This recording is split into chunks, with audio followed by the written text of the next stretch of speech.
Hi, and welcome to part 2 of the Texas Real Estate State Portion Prep. This portion I'm going to go over is licensing. I do want to let you know to like and subscribe for more videos. I do post new ones on Mondays and Wednesdays. And at the end of this video, I'm going to go over my email so you can request it for a copy of this. There's more questions in the email that I'm going to send you. It's a small little booklet, and it's going to have more in-depth questions and answers for you. All right, so let's get started. All right, which of the following would not require a real estate license? And just to let you know, I'm going to give you the answer. First the question, the answer, and then I'm going to go over my thought process of how I came up with my answers. I did pass the real estate license my first time, and I wanted to help those who are having trouble passing.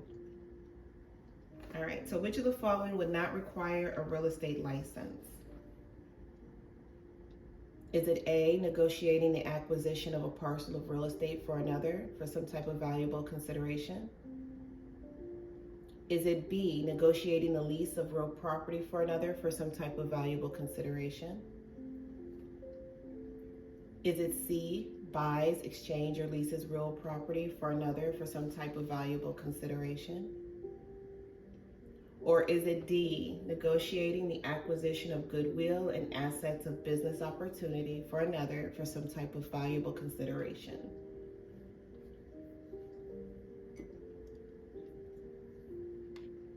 All right, the answer is D, negotiating the acquisition of goodwill and assets of a business opportunity for another for some type of valuable consideration.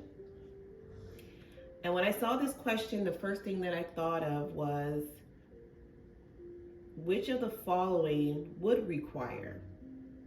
And if I find out all the ones that will require a real estate license, the one that doesn't is going to be my answer. When you look at this, one of the things you find in common is that they're all for valuable consideration. So it's all about someone getting paid. So you definitely need a real estate license for selling any type of real estate. But the one thing that didn't talk about real estate was D. It's talking about negotiating for some kind of valuable consideration business opportunity. And that has nothing to do with real estate. So that's the answer. So I came up with the answer there. Okay, all of the following are requirements to be eligible for a real estate license except A, being at least 18 years old. B, being a U.S. citizen or legal alien. C, being a legal resident of Texas for at least 90 days. Or D, working under the supervision of a sponsoring broker. Okay, this one is being a legal resident of Texas for at least 90 days. Now, these are one of the trickier questions that they ask, because you do know when you read this, you have to know what's required for you to be eligible for a real estate license. Eligible. So you have to be at least 18 years or older, a U.S. citizen or a legal alien. You know you have to be a resident of Texas, and you do have to work under the supervision of a sponsoring broker. But the one thing that's not true here is this: at least 90 days. You have to be a legal resident of Texas at the time of applying for your application, or time of putting in your application. Okay, after completing all of the educational requirements, all of the following must be submitted to track at the time of application except,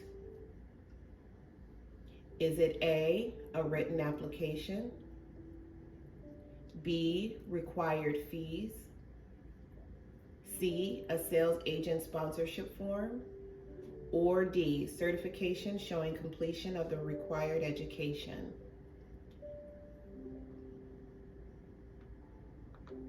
The answer is C, a sales agent sponsorship form. One thing when you read this, you have to know what are the requirements. So if you look through here and you're not quite sure when you take the test, you don't remember, oh, I know it's a written application, I know it's required fees, I know you have to show them that you passed your 180 hours So I see there's a sales agent sponsorship form, okay? Now I know I have to be sponsored, but that's not a requirement at the time of submitting the track, a sales agent sponsorship form. You don't need that yet. All right. Now, all of the following must complete a real estate transaction or complete certain real estate activities without a license, except a person under a court order, will, or trust. Is it B, public officials while engaged in official duties? Is it C, trustees selling foreclosed property at auction? Or is it D, a person who receives a fee for preparing an opinion value?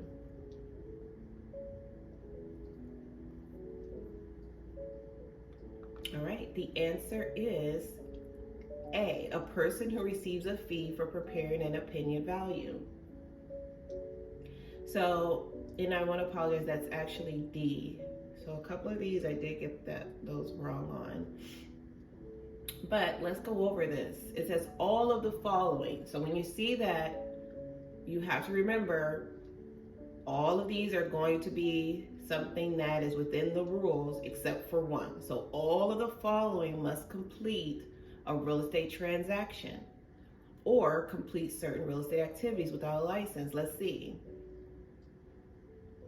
A person under a court order, they do not need a license. Public officials while engaged in official duty, they do not need a license. And keep in mind this question says without a license, so they can do all of these real estate transactions without a license. C, a trustee selling foreclosed property at auction. A trustee does not. That's the one that's probably in charge of a will. So, nope.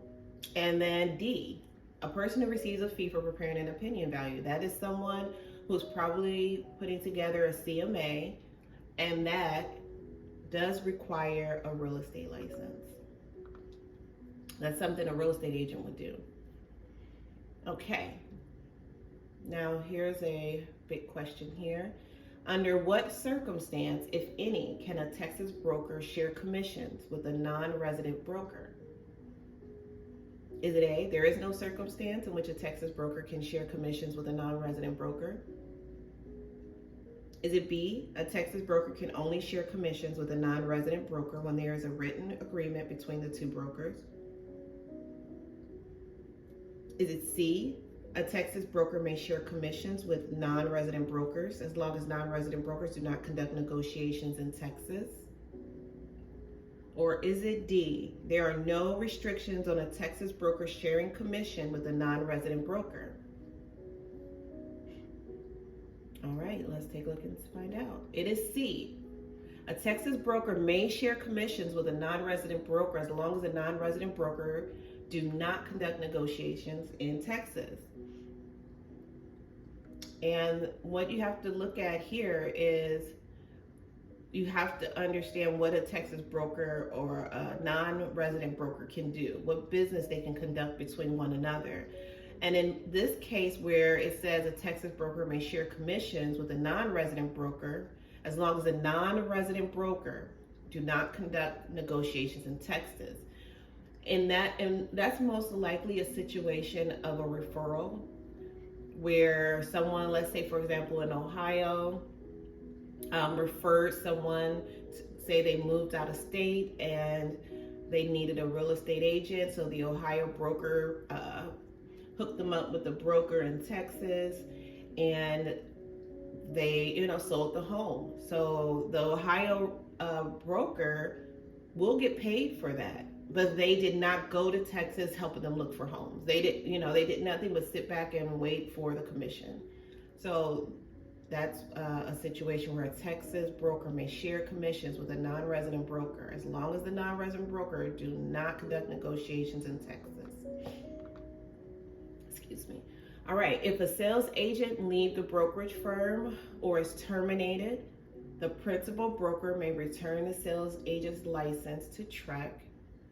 A, within 7 days, B, within 10 days, C, within 10 business days, or D, immediately.